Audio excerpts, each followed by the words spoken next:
Hey, it's Mr. A. We are going to take a look here at an intro to dividing decimals. But before we get into dividing decimals, please make sure that you have your wipe-off sheet, an expo, and something to erase your expo with, as I would love for you to follow along with me and kind of get a look into how dividing decimals works. But let's first start off with what we already know from 4th grade and even 3rd grade.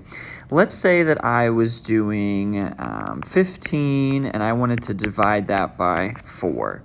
So an intro kind of strategy taught you to first maybe draw out 15 items or sticks or tally marks or whatever you might want to call them. And then you would simply divide that 15 by groups of 4. So you would circle groups of 4 until you couldn't make any more. So we see that we have 3 groups, and then we have 1, 2, 3 left over with a remainder of 3. Now in 5th grade, instead of writing a remainder with R3, I want us to get in the good practice of writing a remainder as a fraction. So here's how we do that. We have 3 whole groups, and we have 3 left over out of how many groups could be there? 4. So our answer to 15 divided by 4 is 3 3/4. Let's take a look at another example, something that we would already know. Let's say that we have 28 and we want to divide that by, let's say 13. So in this case, what I would do is, if I'm using that same strategy, I'm going to draw 28 .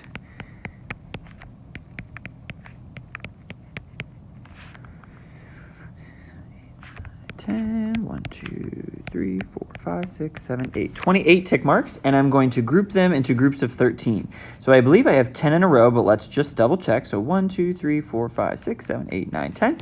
So there's a group of 10, and then I need 3 more. So there's one group of 13. And then I have 1, 2, 3, 4, 5, 6, 7, 8, 9, 10, 11, 12, 13. And so I have 2 groups of 13, so I would have 2 wholes as my answer, and I have 2 left over. So remember, in 4th grade, what we would do is write a remainder with a little r, but in 5th grade, and as you get older, we start to write them as actual fractions and decimals. So we have 2 left over out of a possible 13 in our group. So our answer for this is 2 groups and then 2 out of 13, or 2 2/13. Now, let's take that same problem, and rather than drawing sticks, we're going to use what's called long division or standard algorithm to actually solve this. So if I have 28, I'm going to take 28 and put it on the inside of my division box, and then my divisor goes on the outside of my division box. And this big guy, the first number, is always called your dividend. And then we're trying to figure out what the quotient is. So just a little bit of vocabulary for us there. Dividend is always the first number. Divisor is what you're dividing by, and quotient is your answer, just to give you a little bit of vocab. Now what I would do, especially once we get into some bigger numbers, is make a list on the side of a skip count. So we probably don't know our 13s off the top of our head. So let's just make a skip count. So I have 13, I have 26, I have 39, I have 52, and I have 65. So I would always suggest a group of up to at least 5. And then this gives me my facts for 13. So 13 times 2 is 26, 13 times 3 is 39, and so on and so forth. So what I'm trying to do essentially over here is come up with how many groups of 13 go into 28. Well, here's the short version of how we do long division. First, we divide. I'm going to write a D. And we think, okay, 13 goes into 2. Well, if I only have 2 little sticks, can I make a group of 13? No, I only have 2. So I would put a 0 up here. And then after you divide, you multiply. And that's what we put underneath. So 13 times 0, 0 groups of 13 is 0. So I'm going to write that underneath my 2. Then I subtract. I'm going to subtract 2 minus 0. I get 2. I check Is this 2 smaller than my divisor? Yes, it is. So now I can bring down my next digit, and I'm going to essentially do all of that all over again. And I love, a student last year actually showed me this. They said, Mr. A, every time I get to a new dividend, I rewrite my divisor on the outside to kind of think, okay, I'm starting this problem all over again. So there's a little song. Are you ready? We're going to give our best rap song. Give me a beat.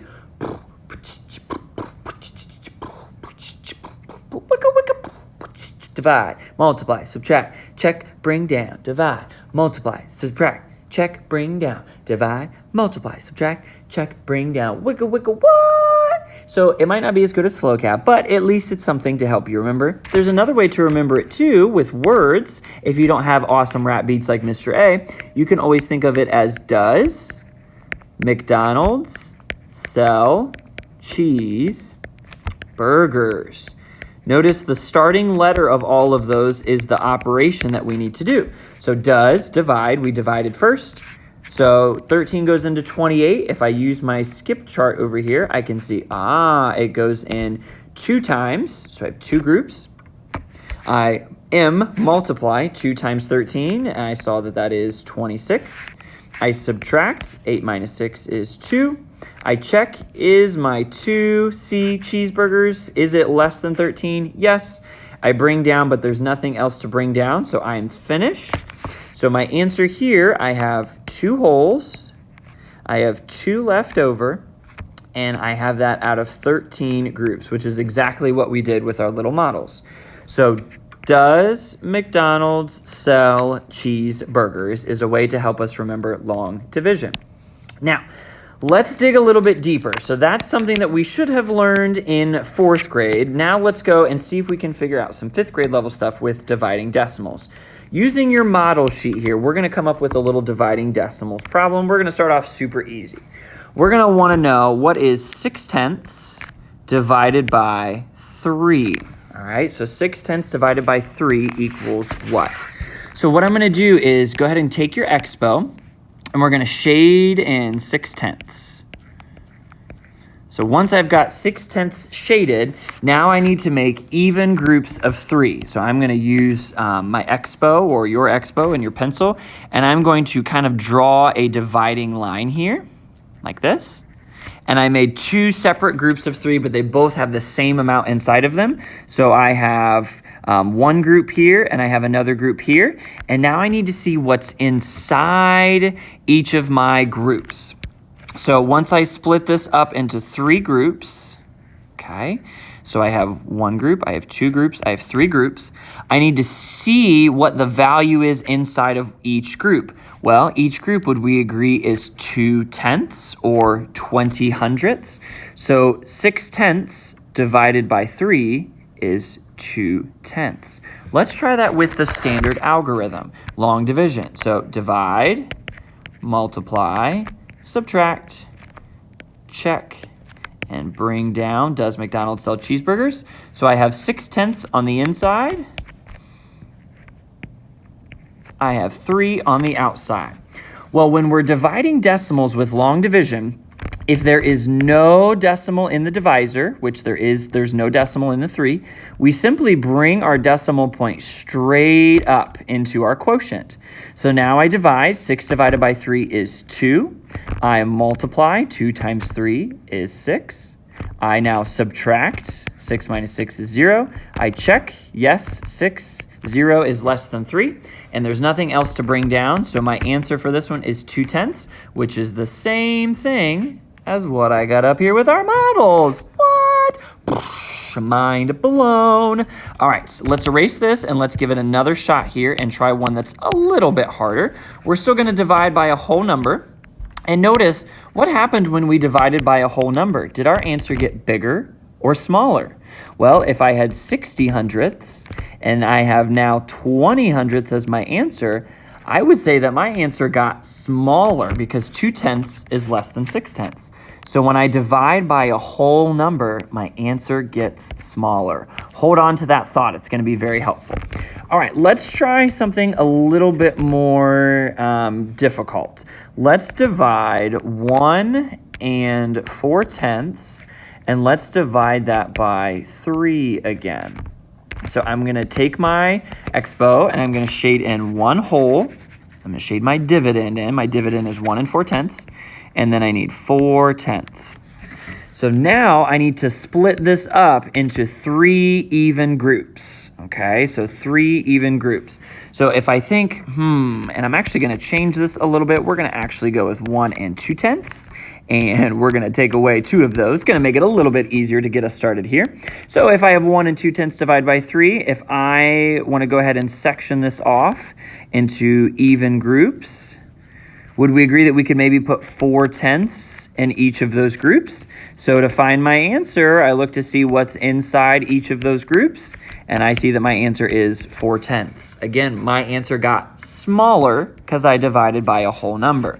Let's do long division again. I have 1 2/10 on the inside. I have 3 on the outside. Is there a decimal in the divisor? Nope. My decimal goes straight up. And now I just divide. 3 cannot go into 1, so I put a 0. 3 times 0 is still 0. And I subtract and I bring down. Do all of those steps all over again. Divide, multiply, subtract, check, bring down. Divide, multiply, subtract, check, bring down. So 12 divided by 3 is 4. 3 times 4 is 12. I subtract, I check, 0 is smaller than 3, and my answer here is 4/10. Same thing that I got up here. We're going to do one final problem together, and then I'm going to see if you can do this on your own. Instead of dividing by a whole number, we're going to divide by a decimal. So let's say that my answer here is, let's say I have 2, and I want to divide 2 by 5/10. 2 divided by 5/10. So I'm going to go ahead and shade in 2 holes because that's my dividend. You shade in whatever you start with. So I have 1 hole, I have 2 holes. And now, instead of trying to make groups of 5, I want to put 5/10 in one group. So 1, 2, 3, 4, 5, there's a group. 1, 2, 3, 4, 5, there's a group.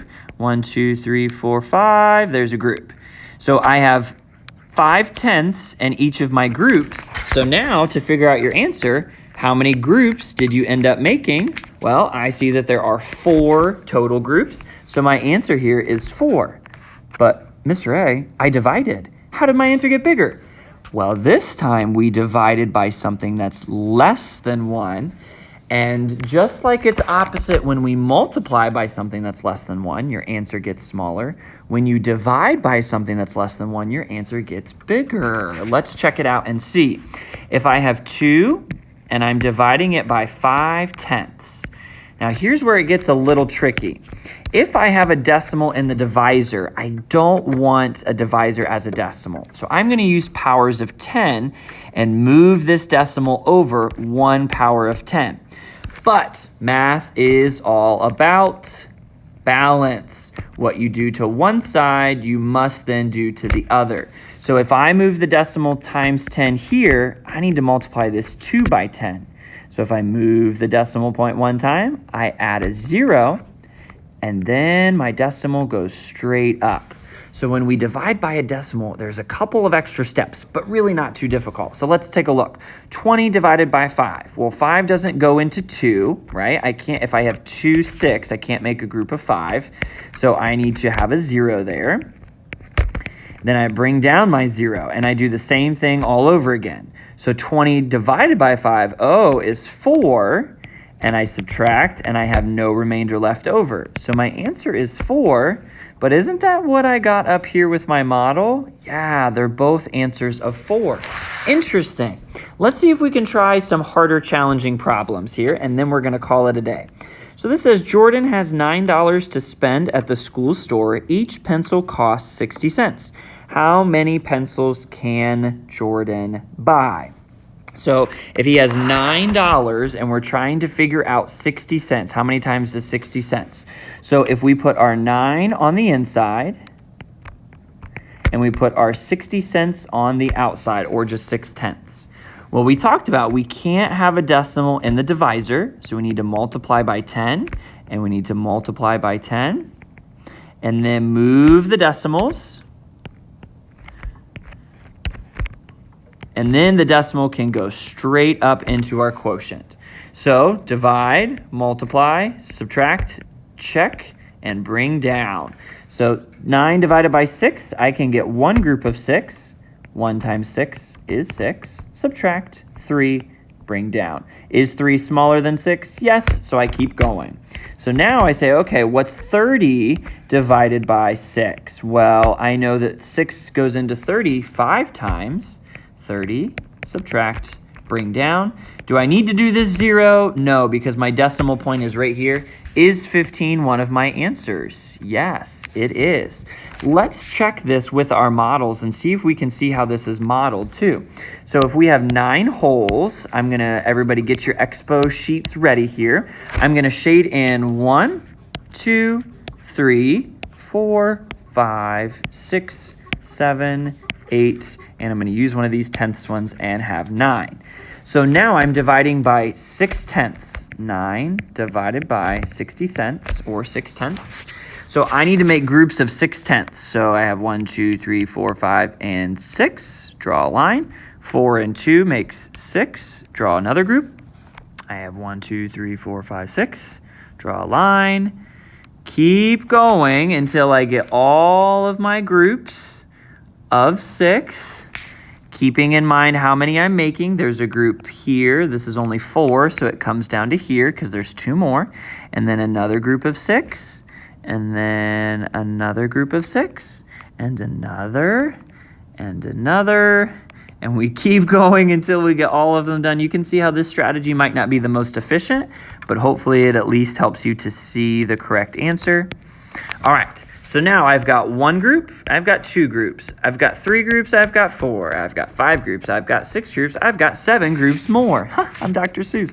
I've got 8 groups, I've got 9 groups, I've got 10, I've got 11, I've got 12, I've got 13, I've got 14, I've got 15 groups. Well, what was our answer when we did long division? 15.